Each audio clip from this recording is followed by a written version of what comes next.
in terms of the Russian-Ukrainian war, it seems like Trump wants Putin to dance with Zelensky while Putin actually wants to dance with Trump. And Zelensky, in my opinion, doesn't want to dance with anyone at all.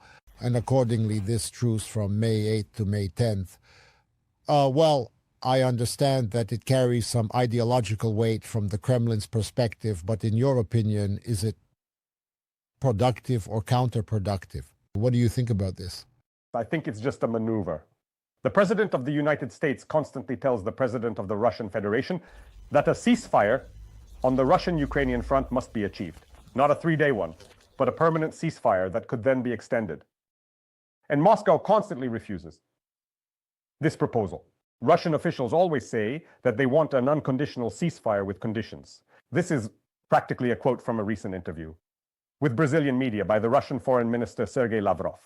And instead of achieving a permanent ceasefire, Russia constantly comes up with ideas for short-term holiday truces.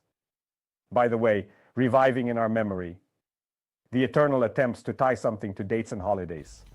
But people's lives are not tied to dates and holidays. Either you do not shell cities in Ukraine, do not kill civilians, and want to achieve a ceasefire along the line of troop demarcation. Or you give yourself a 3-day break to celebrate the festival of victory mania, which constantly turns in Russia into an attempt to commemorate the anniversary of victory in World War II. And then you continue to do what Hitler did, because we perfectly understand that this tactic of terror against the civilian population is largely inherited by the Russian political leadership from Putin's predecessors in the Reich. Yes, regarding the fact that Russia has once again reiterated all these claims that they initially had, that they want all 4 Ukrainian regions within their administrative borders. It seemed that Russia was already accepting that the division would be along the current line of troop demarcation and the front line with some minor adjustments. And Donald Trump says that these are unrealistic conditions, that Russia is putting forward unrealistic conditions. And in his view, this is, well, a violation of some negotiation rules and deal-making that they themselves established. Can we now witness a change in Trump's attitude towards Putin, for the worse, of course, and for the better towards Zelensky? You know, Tzvi, I never believed that Putin would agree to a ceasefire along the front line. And I have repeatedly said that I don't see Trump having any tools that could force Putin to make these decisions. In essence, Trump is just the president of the United States, like his predecessor, Joseph Biden. In Trump's hands are exclusively tools of economic pressure on Russia, in a situation where Russia enjoys undeniable support from China. And in the context of Sino-American rivalry, this support will only increase because it holds much greater political significance than before the day Donald Trump appeared in the Oval Office. Putin need not fear Trump employing any new economic tools. Yes, of course, if the actions of the American president lead to, and this is quite possible, the collapse of the global economy and a drop in oil prices, because no one will need oil at that price, it may hasten Putin's considerations about a ceasefire. But then everyone will have problems. Both those who are applying pressure and those who are being pressured. And this will be a war in completely different weight categories. We do not know to what extent the West, burdened by Trump's economic experiments, will be able to truly help Ukraine in the context of the destruction of the social foundation on which both the United States, the countries of the European Union, and the United Kingdom stand.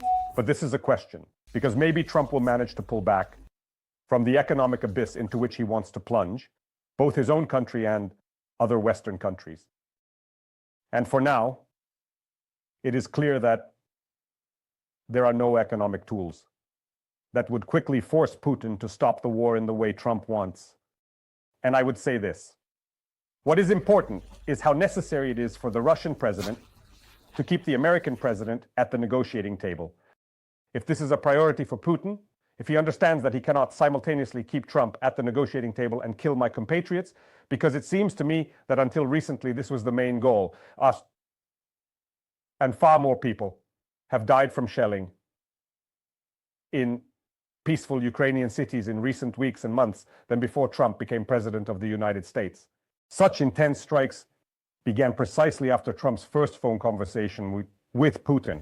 One could say that Trump opened this Pandora's box, but it's clear that he doesn't really want the blood of Ukrainians on his own hands. And he constantly says, I will leave the negotiation process, I will decide. If Putin needs to continue negotiations, perhaps he will consider some positions on a ceasefire along the line of demarcation. If it's more important for him to kill Ukrainians and capture Ukraine than to continue meaningless talks with a chaotic colleague, then I think nothing will change. You know, Vitaly, it seems to me that if Trump truly has a serious intention to make Putin enter negotiations to end the war, then he has much more serious and effective levers of influence on Putin than economic ones, military aid to Ukraine. It would seem that if he at least announced a significant increase in military aid to Ukraine, Putin would view this situation completely differently. I agree with you. I have also always believed that military aid to Ukraine... But he doesn't do this, even though he declares that this is his goal. ...and strikes on Russian strategic targets are something that in any case accelerates the end of the war. But Trump has never talked about the possibility of continuing this military aid. When he was recently asked directly if he would be ready to increase military aid to Ukraine if Putin continues the war, he said that there are more effective tools than military aid: banking sanctions, economic sanctions. But that's not true.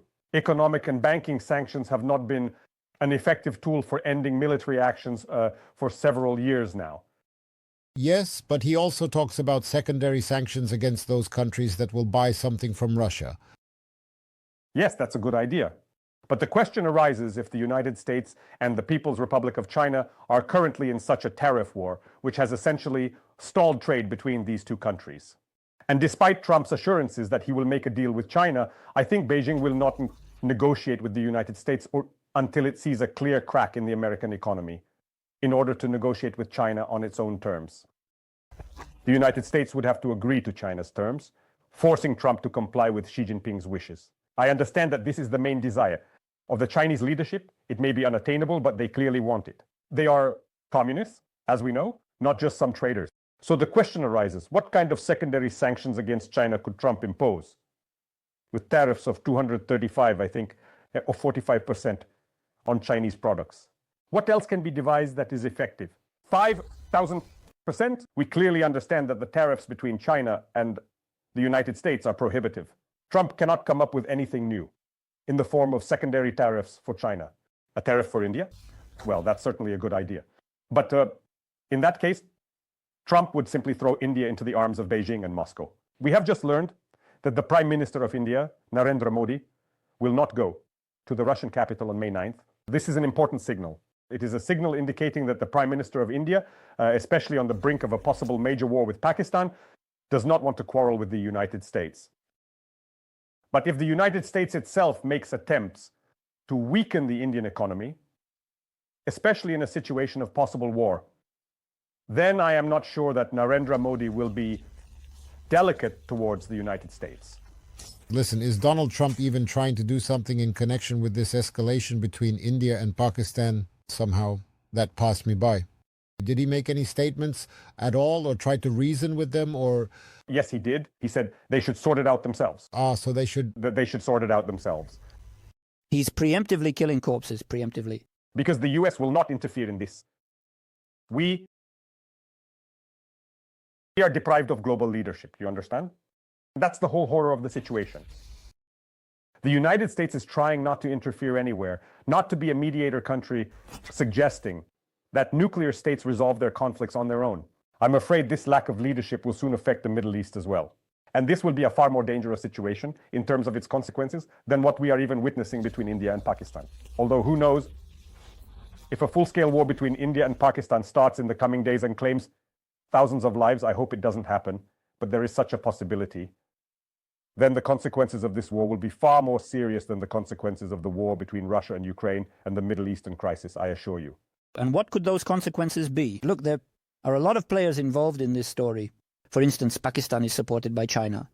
India has its own relations with the United States, Russia, and Iran. So this could really create it could change the entire balance of power, not only in, say, the Middle East, but in the world as a whole. You understand, China is interested in India getting drawn into a war in having as many bombings on its territory as possible, in people dying, so that American businessmen who are considering moving their manufacturing, so to speak, from China to India, realize that India is not a safe haven, but a country that at any moment could become a participant in a major war. So China naturally cannot become a participant in a major war. No one will attack it, and it will not attack anyone. But India is in constant conflict with Pakistan. And look, the war is ongoing, and any of your enterprises could just as easily be blown up or come under bombardment. And those whom you were planning to hire as workers at this enterprise might become soldiers and perish. This is a completely understandable interest. Iran's interest is also completely understandable, because if there is a major war, the United States' attention will be diverted from Iran. Therefore, Iran will certainly assist India, just as China, by the way, will assist Pakistan. Not so that India wins the war, but so that the war escalates. Well, Russia has the same desires. By the way, today's Russia has recently had good relations with both Pakistan, Saddam, and India. If these two countries clash, Putin might consider that he has free rein in his actions in Ukraine, because against the backdrop of tens of thousands or hundreds of thousands of casualties, again, I hope this does not happen, but we understand what we are talking about. Interest in the Russian-Ukrainian war might wane. Trump might just be scared. Right now, he says, let them sort it out themselves, because this is a result, firstly, of incompetence, and secondly, of not understanding whom to choose as an ally. Both Pakistan and India are important for the United States. And if all this starts, I think he will have to make some decisions and get involved in this conflict. India and Pakistan are nuclear countries. And in your opinion, how likely is the scenario that they will resort to nuclear weapons, or is it more likely that nuclear deterrence will prevail since both countries are nuclear and nuclear weapons will not be used? You know, just a few months ago, I would have told you that nuclear weapons cannot be used. But I fear that now the Indian armed forces are much stronger and more prepared for war, unlike the armed forces of Pakistan, and that India has significantly increased its advantage over Pakistan. And in previous wars between India and Pakistan, this was not the case. And I'm not sure that this is understood in Pakistan. Therefore, I do not rule out some incidents. When Pakistan sees that it cannot stop the Indian troops with ordinary, let's say, means of armament, it's unknown what might come to the minds of the Pakistani generals. I wouldn't rule out any options, although I hope that it won't come to the use of nuclear weapons. Well, then, it all comes back to the Americans, because the Pakistani nuclear weapons are under American control at these bases. Yes, absolutely. But it's unknown how well they can control it. If Pakistan sees that its very existence or territorial integrity is under threat.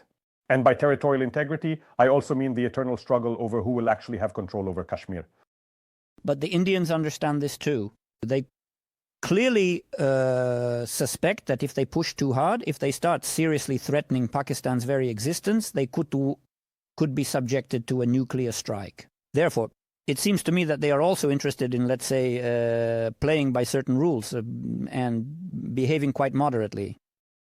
When was the last major war between India and Pakistan in the 70s? Do you remember which party was in power in India at that time? The Indian National Congress? The Indian National Congress, of course. That is the party that set as its ideological foundation the idea of a nationwide political nation in India. Well, this is the party of Mahatma Gandhi, Jawaharlal Nehru, Indira Gandhi, a party whose founders deeply regretted that Muslims decided to create their own state and their own vision of the future. And now in power in India is Narendra Modi from the Bharatiya Janata Party. This is a national party of Hindus, a party that clearly does not see itself as representing the interests of both the Hindu and the Muslim populations of India. And therefore, its view on the goals and meaning of this war may significantly differ from the perspective of previous Indian rulers who were involved in Indo-Pakistani